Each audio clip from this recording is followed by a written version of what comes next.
Good morning, everybody, and thank you for coming back and visiting me and listening to my thoughts and possibly relating to the things that I'm saying, and it may help you in some way possible. That is my purpose. That is my goal. Today I want to talk about something a little bit more personal. I had a conversation with my son last night. My oldest son, he's 16. And this is not the first conversation of this kind of talk that I had with him, but nonetheless it was necessary for me to have with him as I go through my journey and I start to process certain things about the things that I've went through and the parents that I were born to and the parents that I came from. I realized that I had made and repeated certain steps that they took with me that left me feeling incomplete and inadequate as a person, and therefore resulting in some of the self-esteem issues that I have, the life choices that I made. And I wanted to step in and step up as my son's mom and let him know that, hey, I get it. I didn't understand now. And me and my son, we had such a turbulent relationship from the time that he was about 10 to now, and he's 16. And I couldn't understand why.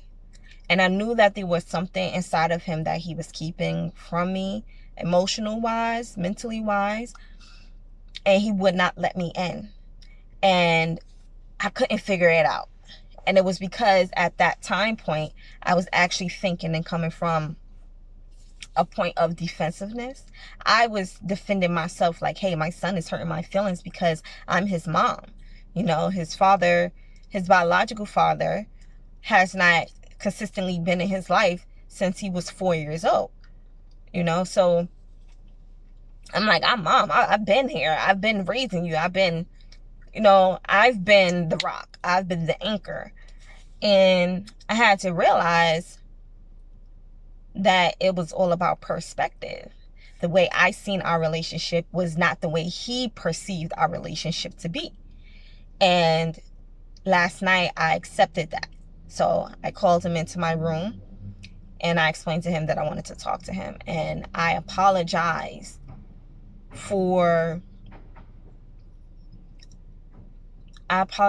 to him for not being available. Was one of the things. Like, I always been there present, but I wasn't available to him when he felt like he needed me. You know, my son didn't speak during this conversation, but his emotion was telling me whether or not he connected with what I was saying. So I wasn't there emotionally. I wasn't present because I was too busy and wrapped up in my own head about trying to make the bag, pay the bills, make sure they had what I didn't have, dealing with stuff in my relationship. And I was in a bad relationship. I felt like I was in a bad relationship. The relationship was toxic. And it consumed my energy to the point that I became inadequate of a mother to my children. You understand? And that must have hurted, to feel invisible, to not have your mom when you needed her, to not be able to trust her, so therefore you hold back from her a whole lot of feelings that you wish you can open up and tell her about, but you don't know how she's going to take it because you don't trust her. You don't trust her with your heart. You don't trust her with your feelings. Now, I have apologized to my son before, and, it came from the heart that I'm sorry if I did anything to cause you these negative feelings that you're feeling, but I wasn't specific. Now, last night, I was able to be specific. I'm sorry that I was not available for you when you needed me.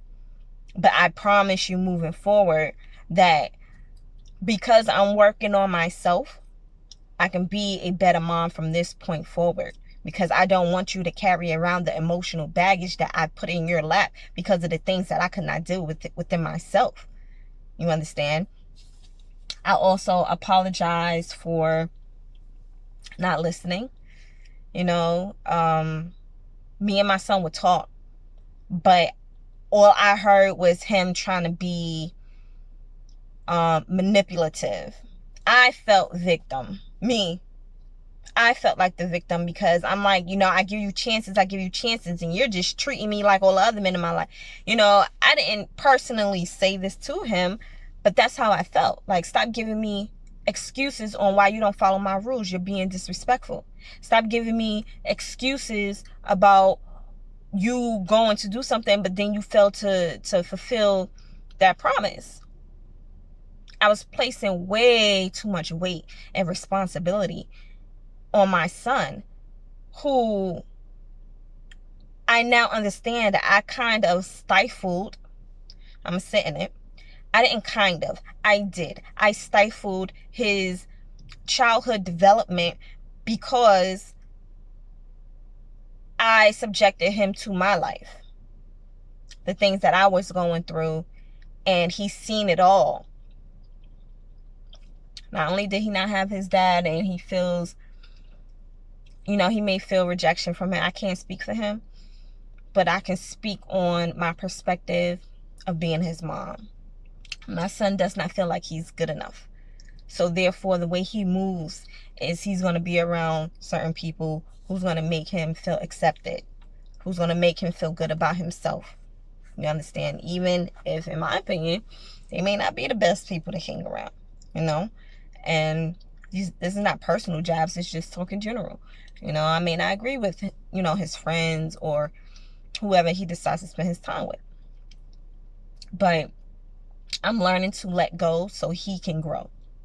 I had to let go so that I can grow. I also apologize to him for the way he is.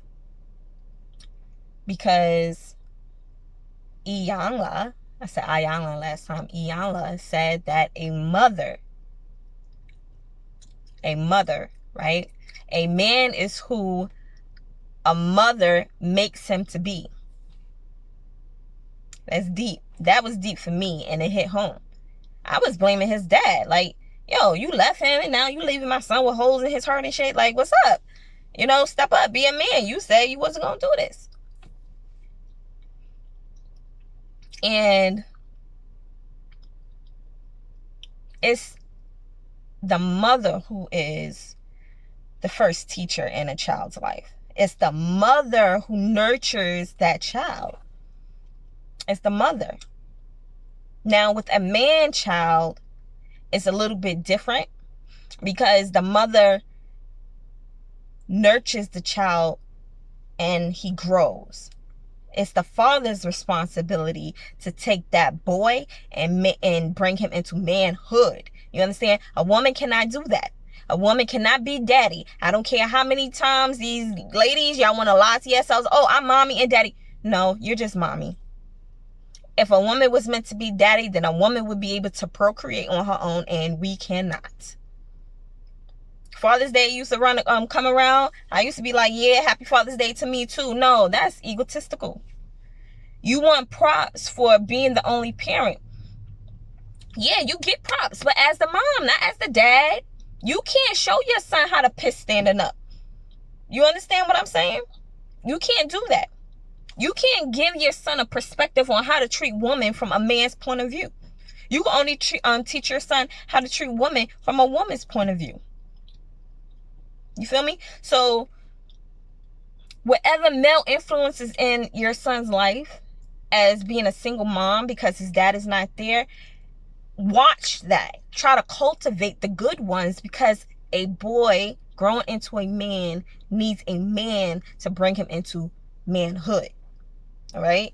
Sit in that.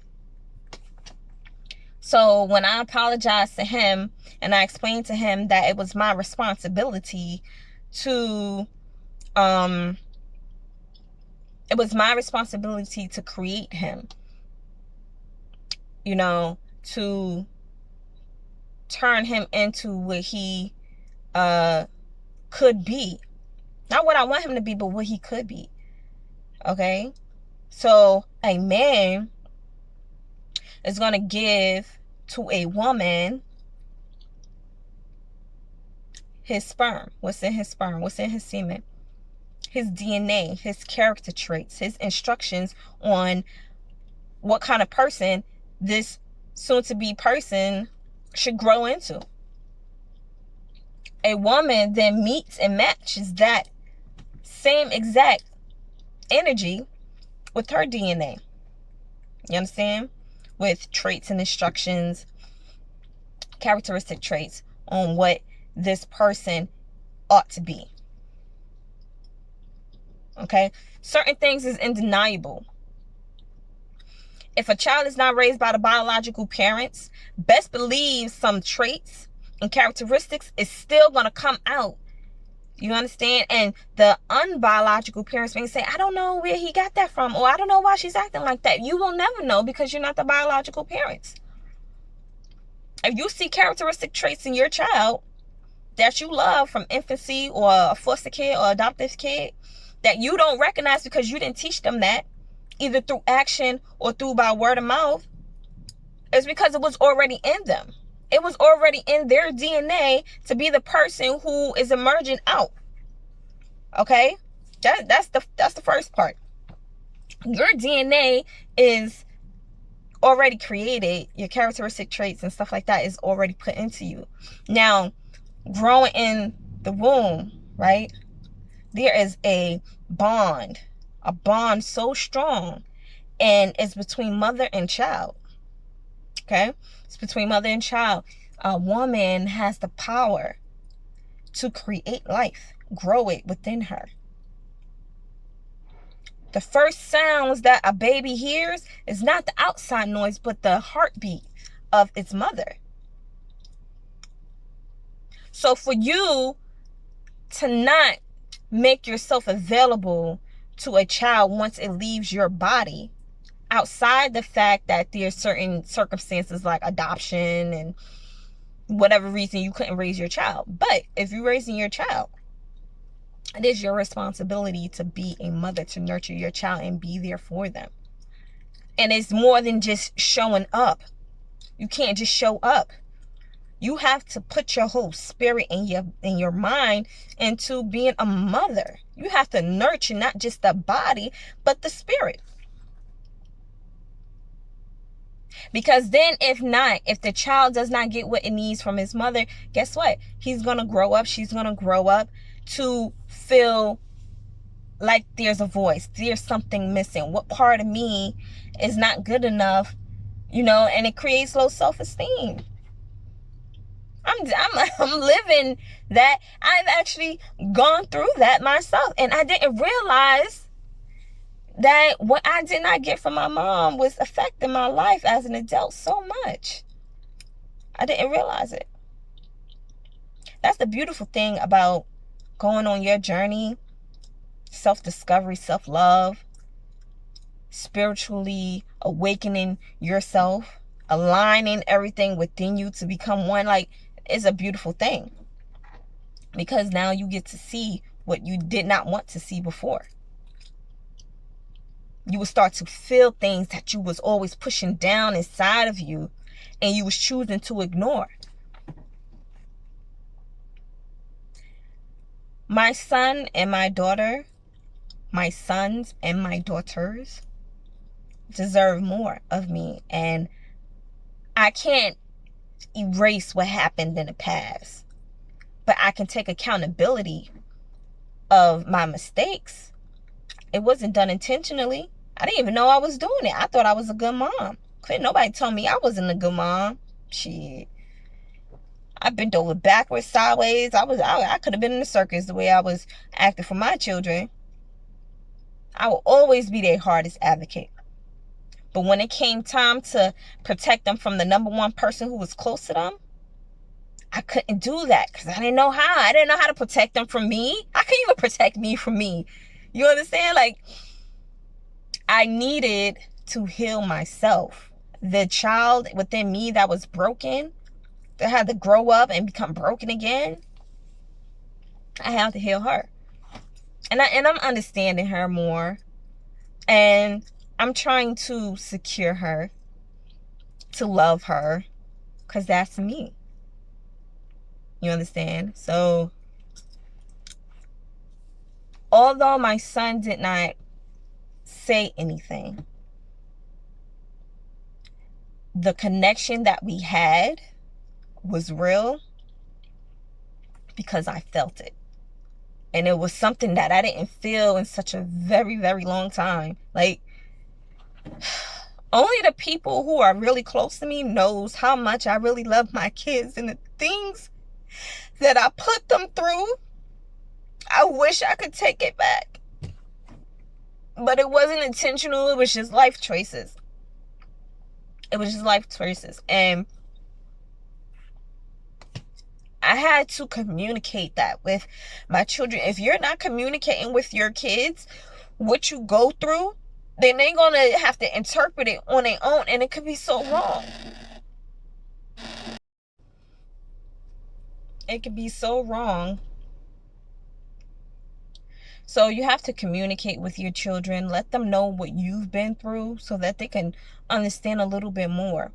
You know, that don't mean you sit there and you give them all the adult stuff that they don't need to know. Like, you shouldn't be telling them that, you know, oh, the stuff that I went through with your father was X, Y, and Z. No, just tell your story. Like, I was hurt as a child because I had to go through this experience. You know, I learned to be this way because of the relationships that I was in. Stuff like that. You don't have to give details.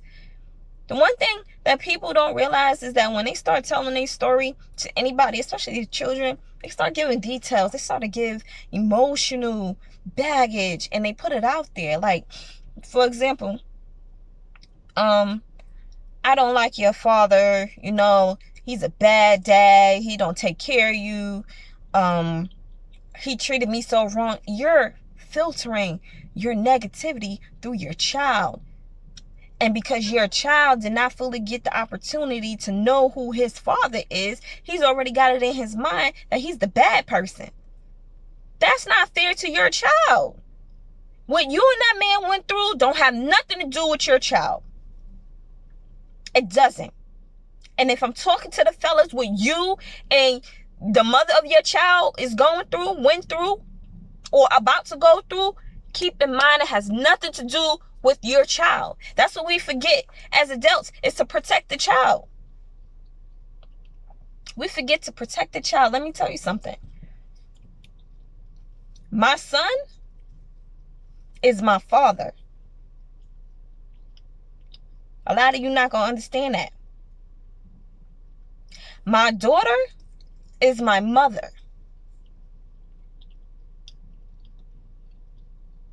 You understand? No. My son is my father in a sense that if my father did not get it right and he's passing on how he is as a person because of the lack of guidance and the lack of parenting he got from his own, I'm pushing that down into my son. And therefore, he becomes a father. Do you get it now? He becomes a father doing the same stuff that my dad did to me. What my mother gave me on teaching me how to be a mother, I am passing that on down to my daughters. And then when they become mothers, they're going to give it to their children. My daughter is my mother. My son is my father. And until you become one with yourself and you start to understand and realize all of the shit that was put into you, you got your parents' stuff, you got your own stuff, you got your grandparents' stuff because your parents had their stuff, and now you got all of their stuff. You're sitting here with generational curses and don't even know it, and then you complain and be like, why am I going through this? Oh, my family is so messed up. We can't get it together because it's dysfunctional. The dysfunction is there because there was no instruction on how to do better. And nobody took the time and say, hey, this behavior is unacceptable. We need to do better. When you become an adult in your 30s and you're fully grown, your mind is already transforming again. from being a young adult, now you're a mature adult, right? You have a choice